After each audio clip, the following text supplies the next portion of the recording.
Hello summoners and welcome back to another ProGuides OP Korean builds video. My name is Kellen and today I'll be going over all of the latest and most OP builds that have been rising in popularity in Korean solo queue.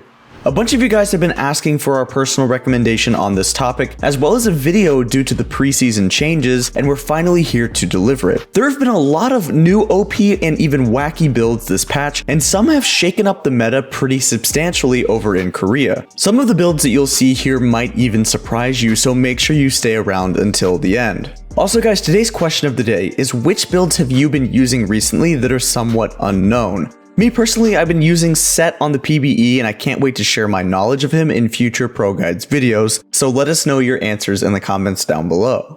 Also, before we get started, are you getting ganked in your own lane, constantly getting demolished? Well, don't worry, we got you covered. ProGuides is the #1 proven way to quickly level up your League of Legends skills. Whether you're looking for tier lists, champion guides, coaching, or courses from your favorite pro players, ProGuides is where you'll find them. Even players like Nightblue, Bunny Fufu, BoxBox, and Loco Doco support ProGuides. So what are you waiting for? Click the link in the description down below and start improving right now. With that being said though, let's jump into the video. Starting off in the top lane, let's talk about Diana top with Grasp. The first build we'll be covering today is for the newly reworked Diana, and for those who are unaware, Diana's ultimate and E ability were swapped this patch, so she's actually a champion before level 6. In Korean Challenger, a lot of players have been trying out this new build with her, which really takes a unique rune, which is Grasp of the Undying. What makes this rune choice so good is now you can reliably actually get your Grasp off before level 6. Once you have the proc ready, you can dash in with your E and proc it and absorb damage with your W. For runes, you'll take Grasp, Shield Bash, Bone Plating Revitalize, Absolute Focus, and Gathering Storm. You can definitely swap out a few of these runes depending on the matchup if you want. For example, you can take Second Wind instead of Bone Plating against ranged top laners like Quinn and Teemo, and you can also take Overgrowth instead of Revitalize. I personally prefer Overgrowth, but Korean top laners always tend to swing towards Revitalize instead. For the secondary runes, you can go whatever you want, but I recommend either sticking to Sorcery or Inspiration.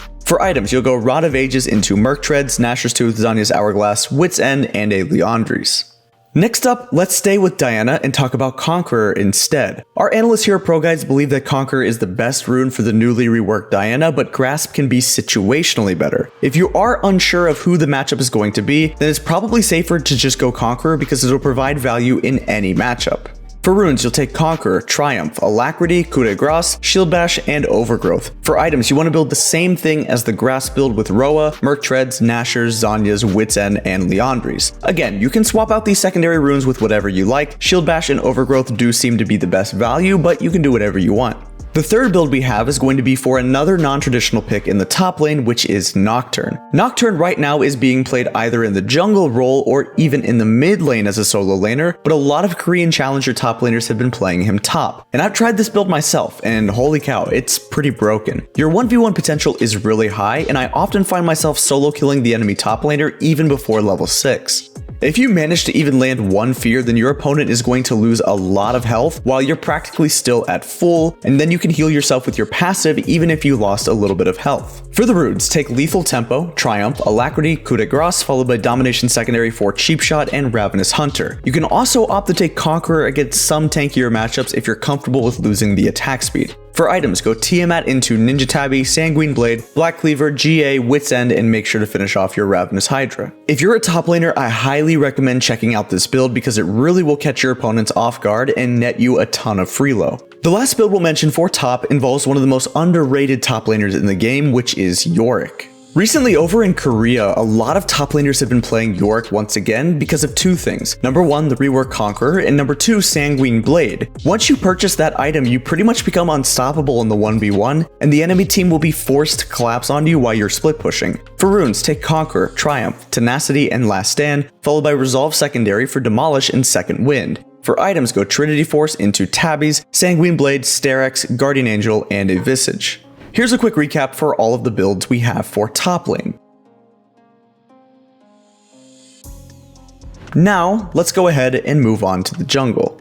First up in the jungle, we once again have a new build for Diana. However, instead of taking Conqueror or Grasp and going top lane, we recommend you try out Domination Tree first for more burst and a higher kill threat during ganks. For runes, you can either go Electrocute or Dark Harvest depending on the game and who you are, and then Sudden Impact, Zombie Ward, Ravenous Hunter, followed by Sorcery Secondary for Water Walking and Absolute Focus. For items, you will go Blue Smite Runic Echoes into Sork's Shoes, Nashor's Tooth, Deathcap, Zanya's, and a Void Staff.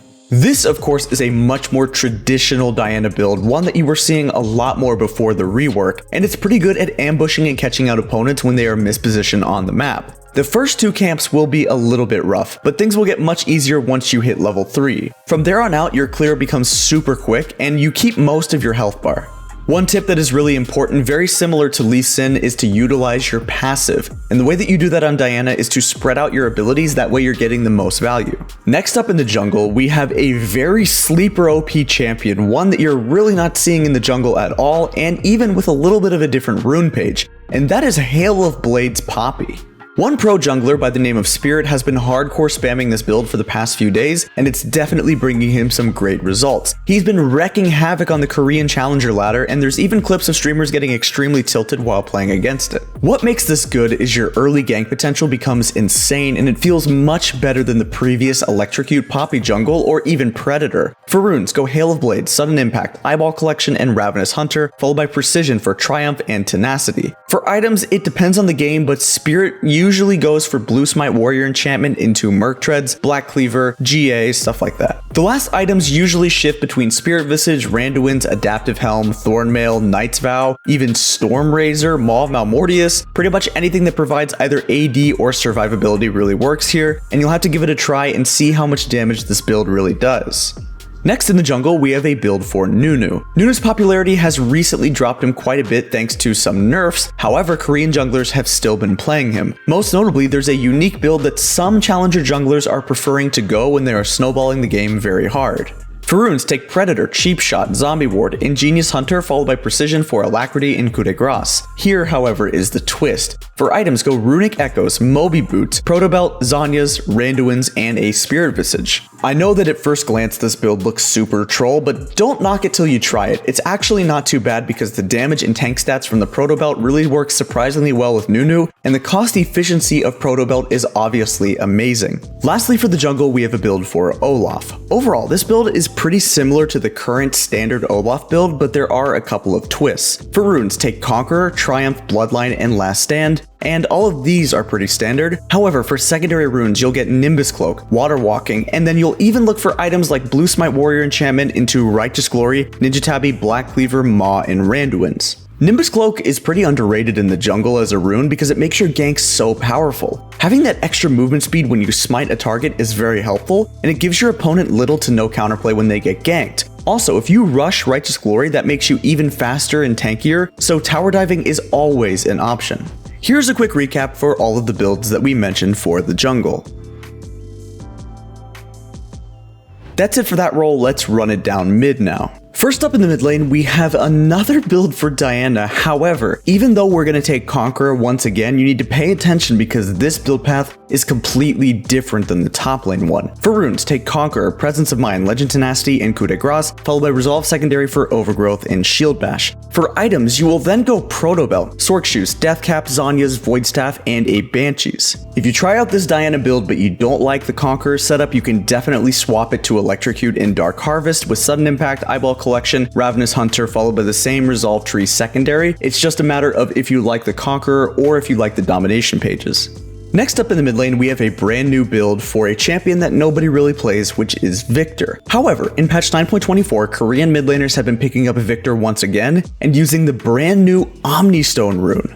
Listen, I know what you're thinking. When this rune first came out, everybody thought it was a complete meme and it was terrible and anybody using it should be banned, and I thought this too, I don't blame you. But Omnistone recently received a lot of buffs and now creates a bias to give you the specific rune that you need in your given scenario. This made Omnistone Victor mid viable in the current meta, and it works out surprisingly well. He can make use of any rune in the game, whether it's Press the Attack, Lethal Tempo, Fleet, Conquer, Electrocute, Predator, Dark Harvest, Hail of Blades, Aerie, Comet, Phase Rush, Grasp, the list goes on. He really can use them all. To be honest, the only bad ones would be Aftershock and Guardian, but the chances of you getting those two specific runes in your rotation is really pretty low. For runes, go Omnistone, Boots, Futures Market, and Cosmic Insight, followed by Transcendence and Mana Flow Band. For items, finish your Hex Core and then go Sork Shoes, Lichbane, Deathcap, Zhonya's, and Void Staff. Here's a quick recap for all of the builds that we mentioned for mid lane. Now let's move on to the ADCs. First up for ADCs, we have one of the most broken builds this patch, which is the 4 Clit Croak strategy for ADCs. This build originated in the depths of Korean Diamond, but has recently made it to the other servers like EU and NA. The idea of this build is to get 100% crit chance as fast as possible, and it'll be the most efficient and biggest power spike you can purchase on ADCs. For the runes, it depends on who you're playing, but the build works on most champions like Caitlyn, Xayah, Ashe, and those other traditional crit marksmen. For items, you'll go Stormrazor into Berserkers, then 2 to 3 crit cloaks, and then once you've purchased that, you can build whatever items you want which stem from the cloaks of agility, and then just play normally. If you main ADC, then you have to give this a try, because it will likely be nerfed in the future. It is bonkers OP. Lastly, for ADCs, we have a ton of builds for Aphelios. We don't want to go too in-depth about all of the builds for him because there will be so many, but we do want to release a super detailed video guide about his builds within the next few days. If you want to be notified of that, then make sure to click the sub button down below because you don't want to miss out on it. Also, we've included a few of his basic builds in our Aphelios guide, so make sure you go check them out after that one. The link, as always, will be in the description for that Aphelios guide. And here's a quick recap of all of the builds that we mentioned for ADCs.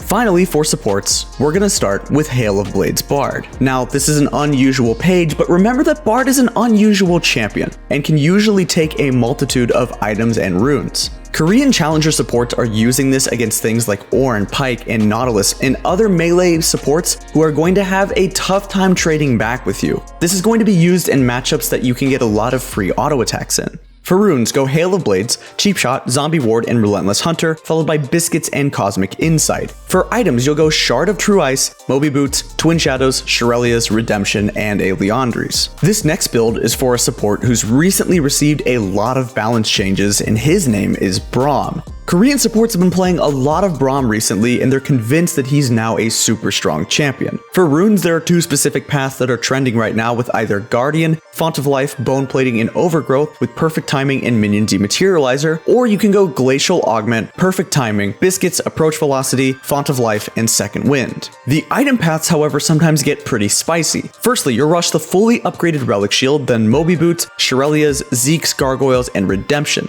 Having the Shirelia's is super helpful and makes your ganking a lot stronger. In addition to that, the Gargoyle Stoneplate is mainly for your new W passive, which gives so much more defensive stats than before, and it's based off of your armor and MR. And lastly, here is a quick recap of all of the support builds we talked about.